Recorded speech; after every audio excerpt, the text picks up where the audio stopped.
Hello, അസ്സലാമു അലൈക്കും. ഈ പോക്ക് സ്വിമ്മിംഗ് പൂൾക്കാണ് കേട്ടോ. മുന്നേ നമ്മളിട്ട പോലത്തെ ഒന്നല്ല, ഇതൊരു അഡാറ് സംഭവമാണ്. ടോട്ടലി നല്ല സ്പേഷ്യസ് ആണ്. 3-4 റൂമും ബാത്റൂമും ഹാളും ഒക്കെ ഉണ്ട്. 2 പൂളും ഉണ്ട്, ഒന്ന് കിഡ്സിനും ഒന്ന് അഡൾട്ടിനും. എല്ലാവരും എത്തിയപ്പത്തിനും ഒരു 5 മണിയൊക്കെ കഴിഞ്ഞിരിക്കണം കേട്ടോ. നമ്മളൊരു 5 മണിയായിരുന്നു പ്ലാന്. ആദ്യം പിന്നെ പതിവ് പോലെ തന്നെ ഫോട്ടോസ് എടുക്കലും അങ്ങനെയൊക്കെ ആയി. ചെറുതകൾ വന്നപ്പോൾ തന്നെ പൂളിൽ ചാടി തുടങ്ങിട്ടോ. ഞങ്ങൾ പിന്നെ പതിയെ ഒരു ഡാൻസും പ്രോഗ്രാമും ഒക്കെ പ്ലാൻ ചെയ്തുകൊണ്ട് തന്നെ അതിൻ്റെ പ്രാക്ടീസും കാര്യങ്ങളൊക്കെ കഴിഞ്ഞിട്ടാണ് ഞങ്ങൾ ലാസ്റ്റ് ഇറങ്ങിയത് കേട്ടോ.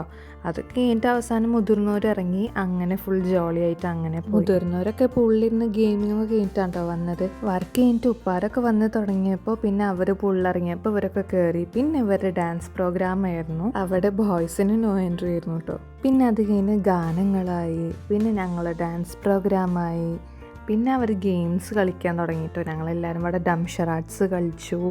അത് കഴിഞ്ഞിട്ട് പിന്നെ അവരുടെ കപ്പിൾ ഗെയിംസ് ആയിരുന്നു. അപ്പോൾ പിന്നെ ഞങ്ങൾ പതുക്കെ അവിടുന്ന് മാറിയിട്ടോ. ഞങ്ങൾ ലെവലിന് അങ്ങനെ പോയി. കുറേ ചോട്ടാസ് ഉണ്ടായിരുന്നു കേട്ടോ അവിടെ. ഇങ്ങനത്തൊക്കെ വണ്ടി ഓടിക്കാൻ അറിയോളൂ. ചെറുപ്പം മുതൽ BMW ബെൻസൊക്കെ ഓടിക്കാൻ എന്നോടായി വണ്ടി ഓടിക്കാൻ അറിയുന്നു. ഇതൊക്കെ ഞാൻ എൻ്റെ 1.5 വയസ്സിൽ പാപ്പാന്റെ മടി കുത്തിന്ന് ഓടിക്കും. പിന്നെ സിംഗിങ് സെക്ഷനാണ് കേട്ടോ. പാടാൻ അറിയുന്നവരൊന്നുമില്ല കേട്ടോ.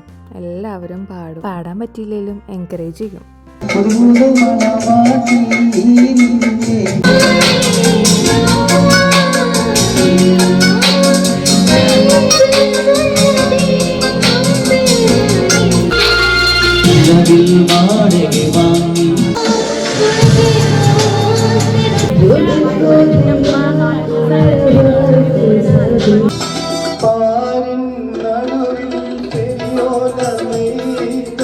ഇനി കൂട്ടത്തിൽ വെച്ച് ഏറ്റവും പ്രായം കുറഞ്ഞ ഒരു ബ്യൂട്ടീനെ കാണിച്ചത് കേട്ടോ.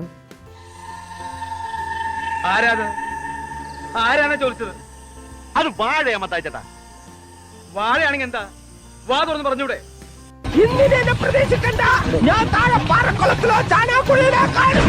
കൂട്ടത്തില് അഭിനേതാക്കളുണ്ട്. ഇതെന്തും മറിമായും എനിക്ക് ഭ്രാന്തായി പോയതാണ്. അത് നാട്ടുകാർക്ക് മൊത്തം മൂർഖനെയാണല്ലോ ചവിട്ടിയത്.